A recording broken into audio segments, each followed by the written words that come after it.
Itu seperti yang dikatakan Han Chong. Perjalanan setelah ngarai 10.000 ular sangat mulus. Selama beberapa hari yang tersisa, mereka menemui beberapa masalah kecil, tetapi itu tidak menyebabkan kecepatan konvoi berkurang. Kota Tianbei juga semakin dekat selama beberapa hari perjalanan ini. Setelah beberapa penyembuhan selama beberapa hari ini, kekuatan Xiao Yan telah pulih sekitar 70 hingga 80%. Luka yang dideritanya di dalam tubuhnya juga dengan cepat pulih di bawah efek ganda dari douqi dan pil obat. Melihat kemajuan ini, kemungkinan dia akan pulih lebih cepat dari yang dia duga. Tentu saja, meskipun kekuatannya pulih secara bertahap, Xiao Yan tidak mengungkapkannya.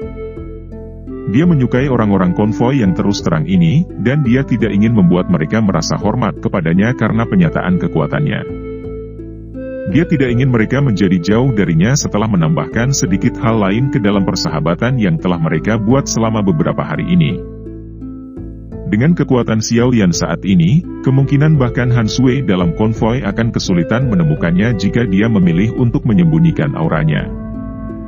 Selain itu, karena kekuatan spasial kecil di dalam tubuhnya, bahkan beberapa ahli di puncak kelas Do Huang atau bahkan elit Do Zong akan kesulitan mengidentifikasi kekuatan aslinya jika dia ingin menyembunyikannya. Bahkan tidak perlu membahas tentang kemampuan Han Sui untuk melakukannya. Meskipun Xiao Yan berpikir bahwa dia telah menyembunyikannya dengan sempurna, dia menyadari bahwa sikap Han Sui terhadapnya selama perjalanan beberapa hari ini tampaknya berubah. Setelah dia menginstruksikan Han Chong, tidak ada yang meminta Xiao Yan untuk melakukan pekerjaan manual dalam konvoi. Xiao Yan tertawa getir di dalam hatinya saat menghadapi perlakuan khusus seperti itu. Apakah naluri seorang wanita benar-benar menakutkan?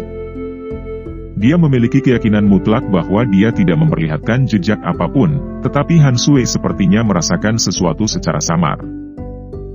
Kadang-kadang keraguan samar dan pikiran yang dalam akan muncul di matanya saat dia melihat Xiao Yan. Selain itu, Han Sui sering muncul di depan Xiao Yan ketika dia bebas dan mengobrol dengannya secara acak. Namun, konten obrolan itu diam-diam menanyakan tentang identitas dan latar belakang Xiao Yan. Tentu saja, dengan pengalaman yang diperoleh Xiao Yan selama bertahun-tahun, dia secara alami tidak akan menyerahkan dirinya di depan gadis seperti dia. Balasan serius dan tidak jelas menyebabkan Han Sui kembali dengan tangan kosong. Setelah terus berusaha ke arah ini, dia merasa sangat marah tentang perasaan telah menabrak tumpukan kapas. Xiao Yan merasa tidak berdaya di hatinya saat menghadapi adegan ini. Dia hanya bisa mencoba yang terbaik untuk meningkatkan jarak antara Han Sui dan dia untuk menghindari wanita sensitif ini menemukan sesuatu. Han Sui sedang menyelidiki dan tidak yakin selama perjalanan. Ketika mereka mendirikan kemah pada hari kelima, seekor burung pembawa pesan dengan lambang klan Han terbang dari arah yang jauh dari kota Tianbei. Han Sui menerima pesan burung pembawa pesan dari tangan seorang penjaga dan perlahan membukanya. Mata cantiknya bergerak sementara wajah cantiknya perlahan berubah menjadi sedingin es. Kemarahan bahkan melintas di matanya. Kem, yang tak henti-hentinya tertawa, menjadi jauh lebih tenang setelah melihat perubahan ekspresi Han Sui. Semua orang berdiri. Tatapan mereka terfokus pada Han Sui di tengah. Xiao Jie, nona muda, apa yang terjadi? Han Chong bertanya dengan suara yang dalam. Itu adalah surat yang telah dikirim dari dalam klan. Surat itu menyebutkan bahwa klan Hong berencana untuk menyerang klan Han segera dan mereka meminta saya untuk berhati-hati. Han Sui mengepalkan tangannya sedikit saat dia berbicara dengan suara sedingin es. Klan Hong? Sialan, ini bajingan lagi. Gelombang kutukan terdengar dari semua tempat ketika mereka mendengar kata-kata klan Hong. Apa yang mereka rencanakan kali ini? Han Chong mengerutkan kening dan bertanya. Bulu mata Han Sui berkedip sedikit. Dia segera berbicara dengan suara samar. Orang tua itu, yang tidak akan mati dari klan Hong, sedang berpikir untuk mendapatkan kakak perempuan dan aku untuk menikahi Hong Chen bersama. Namun, motif utamanya adalah menelan klan Han kita dan menjadi penguasa sejati kota Tianbei. Ekspresi cukup banyak orang dalam konvoi menjadi gelap setelah mendengar ini. Jelas, kondisi yang dikeluarkan klan Hong menyebabkan mereka sangat marah. Sialan. apakah klan Hong ini benar-benar berpikir bahwa klan Han kita dapat dimanipulasi oleh orang lain sesuka mereka? Mereka benar-benar berani membuat permintaan bajingan seperti itu, kata Han Chong dengan marah. Wajah cantik Han Sui masih sedingin es di hadapan suara marah Han Chong. Kepalanya bergeser sedikit dan tiba-tiba berhenti di depan pemuda yang duduk di sisi api. Namun, dia sepertinya belum mendengar kata-kata dari sisi ini. Dia hanya menundukkan kepalanya dan bermain-main dengan tumpukan api. Melihat ini, alis Han Sui berkerumun. Dia mengalihkan pandangannya ke samping dan dengan dingin berkata, "Kita akan memasuki area kota Tianbei besok. Setiap orang harus ekstra hati-hati." Dimengerti? Semua orang berteriak dalam persatuan. Han Sui menganggukkan kepalanya. Dia mendengus pelan pada beberapa orang yang tidak dikenal dan berjalan ke tendanya sendiri. Orang-orang di camp akhirnya kembali ke sisi api setelah sosok cantik Han Sui menghilang. Wajah mereka berubah-ubah antara menjadi terang dan gelap di bawah cahaya api. Yang disebut klan Hong tampaknya menjadi ancaman yang lebih besar daripada ular iblis Siamang. "Kakak Han, apakah klan Hong itu sangat kuat?" Suasana tenang berlanjut lama sebelum Xiao Yan, yang selama ini fokus menjaga api, berdiri, meregangkan pinggangnya yang malas, dan mengajukan pertanyaan. "Jika kita benar-benar membicarakannya, klan Hong adalah klan terkuat di dalam kota Tianbei. Bahkan klan Han kita sedikit lebih rendah darinya. Alasan terpenting adalah bahwa klan Hong memiliki sedikit hubungan dengan pavilion petir angin. Orang yang paling menonjol dari generasi ini, Hong Chen, adalah seseorang dari pavilion petir angin dan sangat dihormati di dalamnya." Han Chong menghela nafas sebelum berbicara dengan senyum pahit. Klan Hong telah mengandalkan pohon besar ini untuk sangat memperluas reputasi dan pengaruhnya dalam beberapa tahun yang singkat ini. Bagaimanapun, pavilion petir angin dapat dianggap sebagai faksi tingkat atas di seluruh wilayah utara dataran tengah. Klan Han kita jauh lebih rendah jika dibandingkan dengan itu. Pavilion petir angin? Kejutan melintas di mata Xiao Yan saat dia mendengar nama yang akrab ini lagi. Masalah dunia ini benar-benar dipenuhi dengan kebetulan. Jadi bagaimana jika itu adalah pavilion petir angin? Sial, jika klan Hong itu benar-benar berani bertindak, diriku yang dulu akan membunuh beberapa dari mereka sebelum aku mati biarpun aku tidak bisa mengalahkan mereka. Seorang penjaga yang agak muda di samping api berbicara dengan wajah penuh amarah. Han Chong tidak memasukkan kata-kata marah dari anak-anak muda ini ke dalam hati. Dia menepuk bahu Xiao Yan dan berkata, "Saudara Xiao Yan, sepertinya klan Han akan menghadapi keresahan. Saya akan meminta Xiao Jie, nona muda, untuk memberi Anda uang setelah mencapai kota Tianbei. Anda harus pergi sendiri dan menghindari keterlibatan." Xiao Yan tersenyum, tapi tetap tidak berkomitmen. "Baiklah, semuanya harus istirahat lebih awal. Tingkatkan jumlah penjaga malam ini. Setiap orang sebaiknya tetap membuka mata besok. Kita harus aman begitu kita kembali ke klan." Han Chong menghela nafas, berdiri, dan melambaikan tangannya. Setelah itu, dia berbalik dan pergi, meninggalkan semua orang untuk mengutuk api dengan hati yang marah. Xiao Yan menjentikan jarinya dengan lembut saat dia menatap punggung yang agak lelah. Sebuah tongkat kayu di tangannya terbang ke dalam api. Setelah itu menjadi seperti anak panah yang melesat jauh di bawah tanah. Xiao Yan menepuk tangannya dan berdiri. Dia menyapa semua orang sebelum perlahan kembali ke tendanya. Setelah memasukinya, dia sekali lagi menghela nafas pelan dan bergumam pada dirinya sendiri. Sesuatu seperti bantuan benar-benar membebani Anda." Matahari menggantung tinggi di langit di mana awan menghilang selama ribuan kilometer. Banyak sinar cahaya membawa suhu tinggi karena berulang kali menyebar ke bawah. Di bawah cuaca panas ini, bahkan pepohonan di sisi jalan mulai menekuk hingga sakit-sakitan. Sebuah konvoi berlari kencang di atas jalan yang luas, menimbulkan debu yang membumbung ke langit di sepanjang jalan. Semuanya, lebih fokus. "Kami akan segera memasuki wilayah kota Tianbei." Sebuah teriakan keras tiba-tiba keluar dari dalam konvoi. Hati semua orang menegang. Mereka mengangkat kepala dan melihat ke papan nama batu di ujung jalan. Semua tangan mereka tanpa sadar menyentuh senjata di punggung mereka. Tangan yang mereka gunakan untuk memegang kendali juga mengeluarkan keringat. Konvoi itu berlari ke depan seperti banteng liar yang marah dan terbang di jalan dengan suara gemuruh. Dalam beberapa menit, mereka mendekati lempengan batu yang digunakan sebagai penanda jalan. Siu! Siu! Konvoi baru saja melewati lempengan batu ketika suara angin kencang tiba-tiba bergema di tempat itu.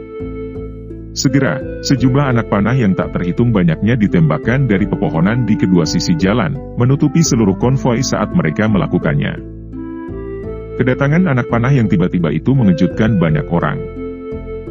Namun, untungnya mereka sudah siap. Banyak doukis meletus dan memblokir semua anak panah. Sepertinya mereka sudah siap, tapi sayangnya. Tawa perlahan keluar dari hutan. Segera sejumlah besar sosok hitam dengan cepat keluar dan benar-benar memblokir jalan menuju kota Tianbei. Dua pria tua di depan kelompok sosok kulit hitam adalah orang-orang yang paling diperhatikan oleh Han Chong dan yang lainnya. Kedua orang itu mengenakan jubah merah pucat. Ada lencana berwarna merah serupa di area dada pakaian mereka. Orang-orang dari klan Hong. Kelompok Han Chong mengecilkan mata saat mereka melihat lencana berwarna merah. Nona Han Sui, tolong keluar. Kami dua orang tua datang karena kamu. Kedua orang tua itu mengabaikan Han Chong dan penjaga lainnya. Sebaliknya, mata mereka menatap gerbong tempat Han Sui berada saat mereka tertawa terbahak-bahak. Berderak. Pintu gerbong perlahan dibuka dan Han Sui yang cantik dan berwajah dingin perlahan turun darinya. Tatapan dinginnya menatap kedua lelaki tua ini saat dia tertawa terbahak-bahak, tidak disangka bahwa dua tetua Hong Mu dan Hong Lai datang hanya untuk menangkap gadis kecil sepertiku. Saya sangat tersanjung. Meskipun dia berbicara dengan cara ini, hati Han Sui berangsur-angsur tenggelam. Kedua tetua dari klan Hong ini memiliki kekuatan sekitar bintang Dou Huang. Mereka bahkan lebih kuat dari Siamang itu. Sekarang keduanya telah bertindak bersama, sepertinya dia akan kesulitan melarikan diri dari malapetaka hari ini. Tidak perlu mengatakan omong kosong ini. Aku yang dulu hanya mengikuti perintah. Kamu harus pergi bersama kami. Hong Lai tanpa ekspresi melirik Han Sui saat dia berbicara. Bermimpilah. Kilatan dingin melintas di mata Han Sui. Dia mengencangkan tangannya dan pedang panjang berkilat dan muncul di dalamnya. Bodoh yang keras kepala. Hong Lai menggelengkan kepalanya saat melihat Han Sui melawan. Ketidaksabaran melintas di matanya. Dia melangkah maju dan muncul di depannya. Dengan lambaian tangannya, angin panas dan kuat yang membawa aura bertekanan memblokir semua jalan mundur Han Sui. Kepucatan muncul di wajah Han Sui saat dia melihat Hong Lai, yang telah menggunakan semua kekuatannya sejak awal. Dia segera mengatupkan gigi peraknya dan melemparkan telapak tangan ke depan. Bang! Kedua telapak tangan bersentuhan dan angin yang berhembus segera mengejutkan orang-orang di sekitarnya hingga mereka buru-buru melangkah mundur. Tubuh indah Han Sui seperti layang-layang yang talinya putus saat dia buru-buru mengambil lebih dari selusin langkah mundur sebelum menstabilkan tubuhnya. Kamu bisa dianggap memiliki kemampuan untuk menerima satu telapak tangan dari diriku yang dulu. Tidak heran Anda telah menarik perhatian tuan muda. Tubuh Hong Lai tidak bergerak. Dia melirik Han Sui yang telah mundur. Dia dengan acuh tak acuh berbicara. Segera, dia melangkah maju sekali lagi dan muncul di depan Han Sui. Angin di telapak tangannya bersiul saat dia terus menyerang. Ekspresi sedih yang tragis muncul di wajah Han Sui saat dia merasakan serangan Hong Lai yang lebih ganas. Dia pada dasarnya tidak memiliki banyak modal untuk bersaing dengan seorang elit Dou Huang. Angin sawi tiba-tiba datang. Namun, tepat sebelum mendarat di tubuh Han Sui, kekuatan tak terlihat tiba-tiba muncul. Dengan keras, itu dengan mudah menyelesaikan angin telapak tangan Hong Lai. Kekuatan yang tersisa juga mengguncangnya sampai dia mundur beberapa langkah berulang kali. Perubahan tak terduga yang tiba-tiba menyebabkan semua orang merasa tercengang. Han Sui tiba-tiba menoleh setelah dikejutkan. Matanya yang cantik terkunci pada gerbong tempat Xiao Yan berada. Menindas seseorang yang lebih muda hanya karena kamu sudah tua, namun kamu sebenarnya bertindak sangat benar. Anda benar-benar telah berlatih sampai Anda memiliki kulit tebal di usia Anda. Suara tak berdaya juga perlahan terdengar saat semua orang tercengang. Namun, kali ini, suaranya jelas dan kuat. Itu bukan lagi nada tua dari terakhir kali terdengar. Pergantian peristiwa yang tiba-tiba tak terduga menyebabkan situasi segera berubah sedikit. Mata Hongmu dan Honglai dengan hati-hati menyapu mereka. Mereka segera berbicara dengan suara yang dalam, "Teman, ini masalah antara klan Hong dan klan Han. Tolong beri klan Hong kami wajah ini." Kelompok Han Chong juga buru-buru melihat ke segala arah sementara tatapan kelompok Honglai menyapu sekeliling. Pada saat ini, mereka merasakan ada sesuatu yang tidak beres. Jika mereka bertemu dengan seorang penolong saat pertama kali terjadi sesuatu, mereka dapat menghubungkannya dengan keberuntungan mereka. Namun, mereka sebenarnya dapat bertemu dengan seorang penolong pada saat yang kritis untuk kedua kalinya. Ini sedikit tidak masuk akal. Tindakan Han Sui berbeda dari keterkejutan kelompok Han Chong. Matanya yang cantik menatap gerbong itu. Sebagai wanita, dia sangat teliti dalam beberapa hal kecil. Dia yakin bahwa suara sebelumnya sangat mirip dengan suara Xiao Yan. Bergerak. Sementara orang-orang dari kedua belah pihak bergumam di dalam hati mereka, suara berderit lembut terdengar perlahan. Tatapan semua orang secara acak melihat ke atas, hanya untuk melihat seorang pria muda berpakaian linen perlahan turun dari kereta. Xiao Yan. Kelompok Han Chong tercengang saat melihat Xiao Yan mengungkapkan dirinya. Mereka segera sampai pada pemahaman yang tiba-tiba. Shock dan ketidakpercayaan dengan cepat melonjak ke mata mereka. Xiao Yan merentangkan tangannya ke arah semua orang sebelum menghela nafas tanpa daya. Dia perlahan melangkah maju dan berhenti di samping Han Sui. Dia menatap matanya yang panas dan cantik sebelum tanpa sadar mengungkapkan senyum pahit saat dia bertanya, "Kamu baik-baik saja? Ini benar-benar kamu?" Mata cantik Han Sui tidak berkedip saat mereka menatap Xiao Yan. Sesaat kemudian, kelicikan tiba-tiba muncul di wajah cantiknya saat dia mengucapkan setiap kata dengan lembut dengan jeda di antara mereka. "Naluri seorang wanita benar-benar menakutkan," jawab Xiao Yan tanpa daya. Mampu kembali hidup-hidup dan mendendang dalam beberapa hari setelah menderita luka serius bukanlah sesuatu yang bisa dilakukan orang biasa. Han Sui tertawa pelan. "Xiao, saudara Xiao, kamu adalah orang kuat misterius itu?" Han Chong di sampingnya secara bertahap melebarkan matanya saat mendengar percakapan antara Xiao Yan dan Han Sui. Akhirnya, dia bertanya dengan gagap. Dia tidak pernah menyangka bahwa ahli misterius, yang sering mereka bicarakan selama beberapa hari ini, sebenarnya ada di sisi mereka.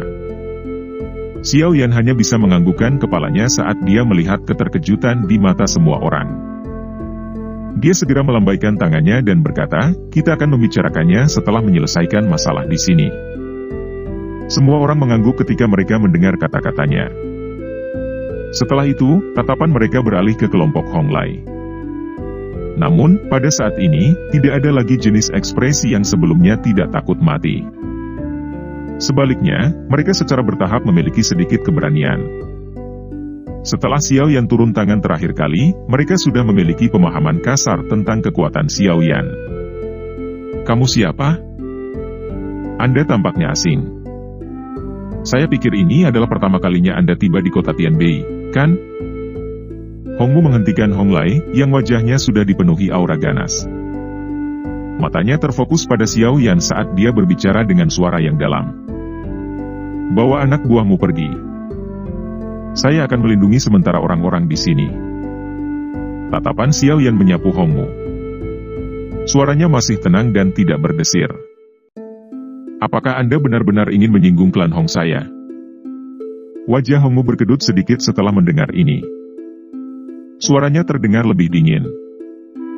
"Setidaknya, kalian berdua tidak memiliki kualifikasi untuk menangkap orang di depanku." Xiao Yan tersenyum saat menjawab. Nada suaranya memiliki kebanggaan yang sulit dipadamkan. Kebanggaan ini berasal dari keyakinan yang dia miliki pada kekuatannya. Anak nakal yang sombong. Jika Anda tidak memiliki keuntungan dari serangan diam-diam, bagaimana Anda bisa memaksa kembali saya yang lama? Lagi pula, ada kita berdua di sini.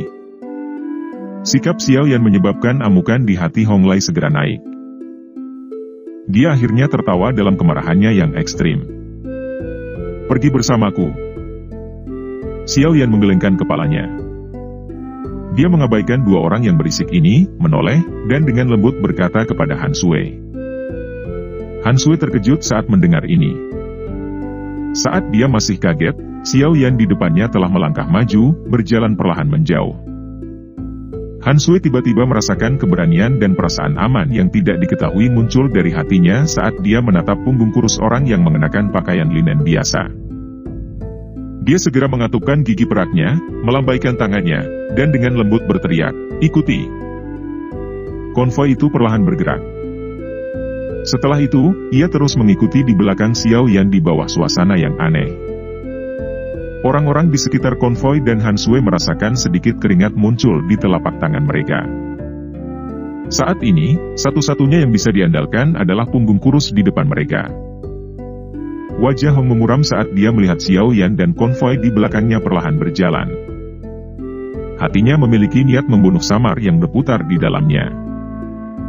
Dia mengalami kesulitan melihat dengan jelas kekuatan Xiao Yan.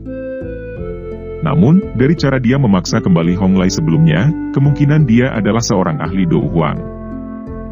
Selain itu, level orang ini tidak lebih lemah dari mereka. Dibandingkan dengan Hong Mu yang suram, Hong Lei yang agak pemarah memiliki ekspresi yang sangat jelek. Tindakan Xiao Yan pada dasarnya benar-benar meremehkan mereka. Ini benar-benar pertama kalinya mereka bertemu dengan orang muda yang sombong selama bertahun-tahun. Tinju Hong Lei perlahan mengencang. Suara berderit berulang kali dipancarkan darinya. Sesaat kemudian, keganasan akhirnya melintas di matanya saat dia berteriak, "Bunuh!" Setelah mendengar teriakan dari Hong Lei, banyak sosok hitam dari belakang berteriak dengan marah. Mereka mengencangkan cengkeraman mereka pada senjata mereka saat mereka membawa aura pembunuhan yang tidak bisa dibubarkan. Mereka menyerbu ke arah konvoi. Ekspresi kelompok Han Chong sedikit berubah saat melihat lawan melancarkan serangan. Mereka mengencangkan cengkeraman senjata mereka. Ketika mereka siap untuk maju dan bertemu dengan pihak lain, Xiao Yan di depan menghentikan langkahnya. Dia mengulurkan tangannya dan dengan lembut mengepalkannya. Riak tak terlihat dengan cepat menyebar saat dia mengepalkan tangannya. Segera, banyak sosok hitam, yang dipenuhi dengan niat membunuh di seluruh tubuh mereka, tiba-tiba berhenti. Tubuh mereka menjadi merah menyala hampir seketika. Sesaat kemudian, mereka memuntahkan seteguk darah segar dan secara aneh jatuh seperti gandum dipotong. Darah segar yang mereka keluarkan mengeluarkan suara, cici, saat mendarat di tanah. Mereka dengan cepat berubah menjadi uap hijau yang benar-benar menyebar.